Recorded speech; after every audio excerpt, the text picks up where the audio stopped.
Hello and welcome to Psych Ed. This video is going to be the first video in a series of videos I'm going to be doing on Freud's psychoanalytic theory, how he kind of started developing his model of the mind and how he progressed throughout the years. This video is focusing on Freud's ideas of the unconscious mind. So in the early 1900s, so 1900 to 1905, Freud developed a topographical model of the mind, where he described the features of the mind structure and the function of the mind. So in here you got to be cautious to distinguish between the mind as a kind of abstract idea versus the brain as a biological structure. So they are separate according to Freud's models. Famously, Freud used the analogy of an iceberg to describe the three levels of the mind. So on the surface, which is only 10% of what the mind constitutes, is consciousness, which consists of those thoughts that are our focus of our attention at this moment. The first level of consciousness is known as the conscious state and refers to our immediate awareness. We make use of our conscious mind when we take an input from our senses, analyze the information, and then make decisions based on that information. For instance, you could be deciding now if it's worth continuing to watch this video based on what you've heard so far. And my hope as I'm recording this video is that, I hope you do stick around for the rest of it. The next level of consciousness is the subconscious or the pre-conscious. The pre-consciousness consists of all that can be retrieved from memory. We can consider it as the storehouse of all remembered experiences and impressions that are left on the mind by such experiences, as well as the tendencies that are awakened or reinforced by these impressions.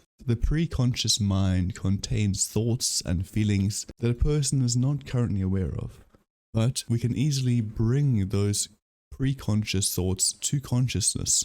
You can think of the pre-consciousness as a type of mental waiting room, in which thoughts remain until they succeed in attracting the eye of the conscious, as Freud wrote in 1924. This is what we mean in our everyday usage of the word available memory. For example, you're not presently thinking about what you had for dinner last night, but now that it's mentioned, you should be able to recall it with ease, unless you happen to suffer from retrograde amnesia. Additionally, mild emotional experiences may be stored in pre-consciousness, but sometimes more traumatic and powerful negative emotions are repressed and hence not available in the pre-consciousness, so we can't easily bring them to mind.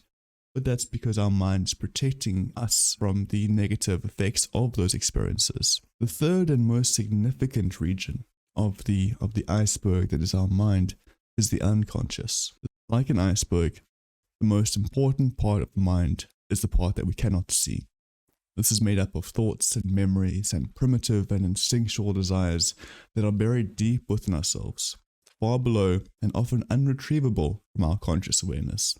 Even though we're not aware of their existence, Freud believed that these unconscious processes, these thoughts and memories and experiences have a substantial and significant influence in our behavior. The unconscious mind acts as a repository or a cauldron of primitive wishes and impulses, kept at bay and mediated by the preconscious area. For instance, Freud in 1915 found that some events and desires were often too frightening or too painful for his patients to acknowledge, and believed that such information was locked away in the unconscious mind.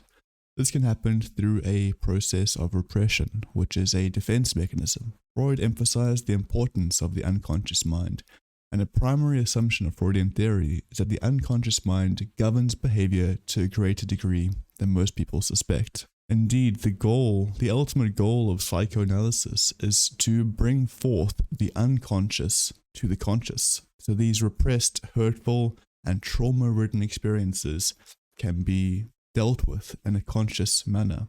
According to Freud, the unconscious mind is the primary source of human behavior. So what governs us, what is essentially quintessentially us as individuals, are experiences that we can't even really bring to our conscious mind. So that's it for this video.